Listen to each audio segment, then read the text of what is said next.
Hey YouTube, it's your girl Leah back again with another video. This time coming on here with another foundation review Friday, and today I will be reviewing the L'Oreal True Match Super Blendable Foundation. Now this is a foundation that has been around forever, or as long as I kind of can remember. I've seen this in stores for a very long time, so this is by no means a new foundation. But that's the great thing about my foundation review series. I'm on here to review several different foundations, not just new, old ones too, so you can kind of get a different opinion. Some people haven't even bought this. I mean, just because it's old doesn't mean everybody in the world has it. So that's kind of why I do my foundation review series. If you want to see the first ever video, which is my most liked video of this series, click above. It is the Revlon Colorstay foundation, which is another kind of fairly old foundation, so you can kind of see why I'm doing my foundation review series, what my foundation review series is about, and get to kind of know my personality. So just go ahead, click the Revlon Colorstay video, watch that, watch the rest of my videos,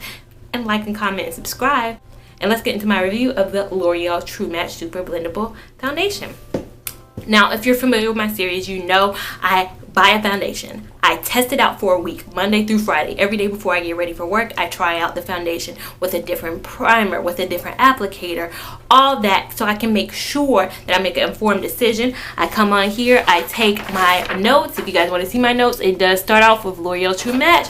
That's how I do it. And I have notes about other products that I've tried throughout the week. I stay with the same concealer, the same blush, the same highlight throughout the week too. So later on, I can kind of do my full thoughts in a review on all the highlighters and concealers and all that I've tried. But this is about my foundation review series, so I have tried it out. I go on, and then Friday I type up all my notes and all my thoughts on these foundations, and I come on here and deliver it to you guys. The L'Oreal True Match Foundation, and now at Target I found it at a price of $8.99. Now at Ulta it was $9.99. So this foundation ranges anywhere between about $8.99 to $9.99. I mean, I'm sure at CVS or Walgreens it could be a little bit more expensive, but for the most part I get most of my foundations at Walmart or Target anyway, so I'm sticking with the $8.99 price point. You do get 1 fluid ounce, which is common with drugstore foundations. One thing you do not get is that pump. And that's this is the first, I think, drugstore foundation that I've tried that hasn't had a pump. Ironically enough, the Revlon Colorstay did, the Maybelline Superstay, the Lumi, I mean the cushion didn't, but that was a cushion anyways. But this is the first foundation I think I've tried that did not have a pump, which is really different because it's such an old foundation, but maybe they say don't fix what's already working. So yeah, the site says it gets a neutral finish. Now I thought I misread it and I thought it said natural. It said neutral finish. Now I don't know what that means. I know a satin, I know a matte, I know a natural, I know a dewy. I don't know what a neutral finish is, but that's what the site says. And it is for light to medium coverage. Now I'll talk more about that later on throughout the video, but that's what the site says. It says it's for all skin types, so oily, dry. I do have dry to normal skin. I don't have really dry patches or anything like that, but my skin is normally dry. So most foundations, if I apply them, have a very much so matte look on me, even if they're not meant to be matte. They have a cool, neutral, and warm line. So if you guys can see, or if you guys saw from my intro photo, which I hope I haven't even taken yet, but I hope that I hold up all 4 of the foundations in the line that I have. So I have them in several different colors. Now they have a neutral line, and I have one from the neutral line, and I have N7 in the neutral line. They have it in the cool line, and in the cool I have C7. Hope it's focusing in. C7. It's nut brown. And then I have 2 from the warm line. I have W7 and I have W8 from the warm line. So I have 4 different foundations. So if you're anywhere close to my skin tone, I'll do a swatch of them so you can see and be like, well, that don't work for me, but it may work for her. That kind of thing. So I have at least 4 that you guys can compare to. The cooler line to me kind of runs a little bit redder. In my opinion. The warm line to me kind of looks a little bit, this one looks yellow, this one kind of looks like a deeper yellow, and the neutral line is supposed to be an equal kind of combination between the two. So it's supposed to have the red elements and then the yellow elements kind of combined. So neutral, cool, warm. This line is the best line in terms of shade ranges that I've ever. You guys know I usually come on here and complain about shade range. Now this shade line has 33 different shades. That's the most of any foundation I have reviewed so far, high-end or drugstore. 33 shades.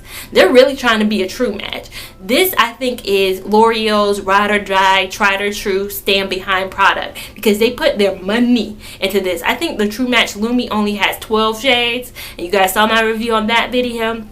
This one has 33 shades. It's incredible. I mean, that's an extensive shade range. And don't mind the lights going in and out a little bit. It's like, I don't know, sometimes the sun comes through. It's a partly cloudy day, and I love natural sunlight now for applying my makeup. I love it. I'm going to swatch each shade across my arm so you can kind of see. I know what shade works best for me because I've tried it out this week, but I'm going to show you guys so you guys can see which maybe shade works best for you. I'll start with the Cool line, and I'll start with C7. It's one of my more recent ones, so I think how it says now Truer Color is one of their newer ones. It's a very liquidy product. So it's really strange that it's for oily skin too, but it's very liquidy. It doesn't come off as liquidy as the face and body, but it's very liquidy. So I'll just do a quick swatch, and this is again C7. Looks like this. It's a little dark for me. So right below C7 is W7. So this is what W7 looks like, and it's very much so a close match. Very much so a close match. Way better than up here with the C7. So the third shade right here is W8. It's not that bad. It's closer to C7 than anything, but it is a little too dark for me currently. See, W8 is a little bit too dark, and W8 is Cream Cafe. C7, the top one, is Nut Brown, and then the W7 was Caramel Beige. So far Caramel Beige is matching me the best, but I do have one more. I do have N7, which is Classic Tan. So the last one is N7 Classic Tan, and if you can see, it's a little bit more so on the yellow side. So right now I think my best match is W7, which is the Caramel Beige. So I will be applying Caramel Beige. So as you saw, W7 is my close match, so that's the one I will be applying. As always, if you watch any of my other reviews, I always use the Snatchbox Photo Finish Primer. I think this is a perfect kind of all-around primer. You know, it just really does a good job of making the skin look like one even canvas. So, in terms of applicators, both the brush and the sponge worked well with this foundation. You guys know sometimes I say the brush doesn't work well with it, like the face and body. The brush just didn't work well with that foundation. But this week, the brush and the sponge worked both equally well with foundation. So yeah, without further ado, let's get started. Now, this week I worked with pouring. I saw a lot of YouTubers dot this foundation, which is good. That works too. But for me, I poured it, which may be why I got more of a heavier coverage than most. But I'm still gonna pour it. I don't think I'm good at the dotting foundation. The thing about this is that it doesn't have a pump, and I hate that so much. So I can be too heavy-handed with it, but I try to pour out, you know, a good amount. That's about how much I've poured out each day this week. If I move my hand down, it's gonna run. So that's about it. As you can see, it is very yellow. Like I said, the W's are very, very yellowy.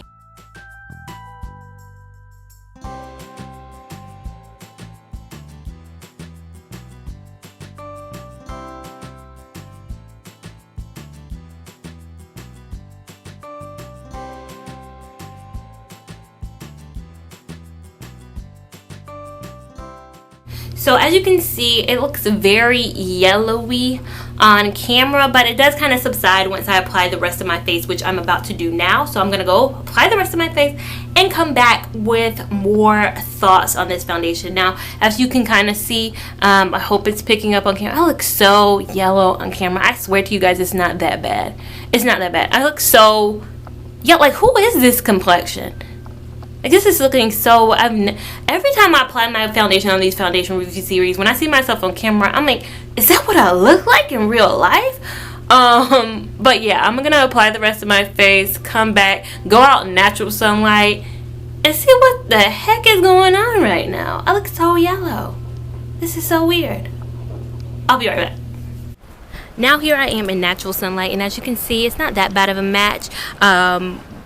I definitely contoured around my perimeter, so it's a little darker around my perimeter, but for the most part, it's not bad at all. Now, what I did end up doing after I like looked and realized how yellow it looked, I mixed a little bit of N7 with the W7. These two together make my perfect shade.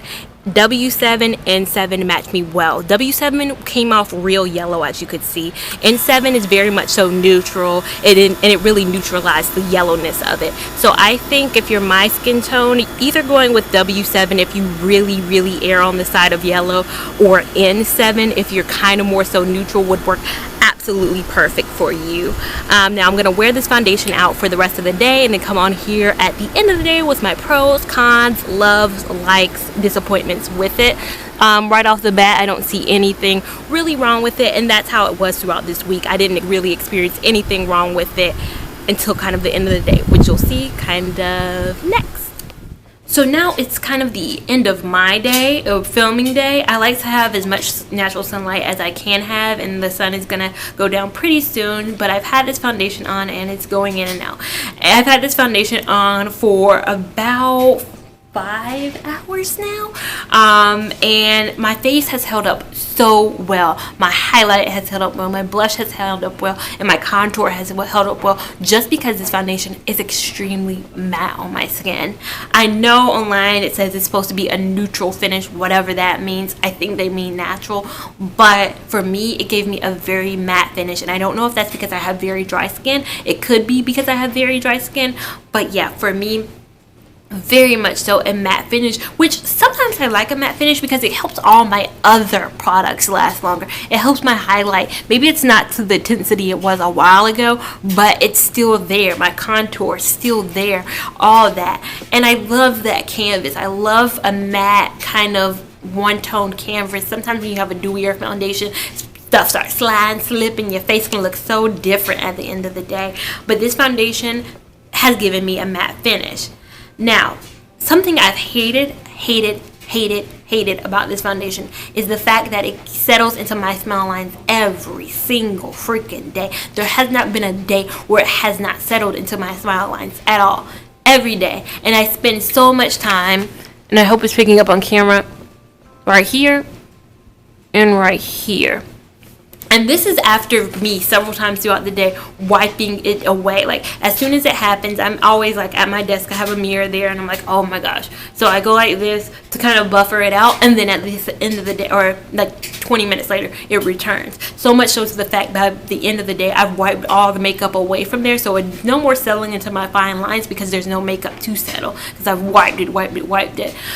So I do not like that. I've had foundations that haven't settled as bad. I think the Milani Perfect and Conceal did not settle as bad at all. This one just continuously, 5 out of the 5 days this week, it settled. No matter what primer I heavily moisturized, tried to not have it happen, and it still happened. So definitely a huge con in my book. Also, I think it's so not travel friendly.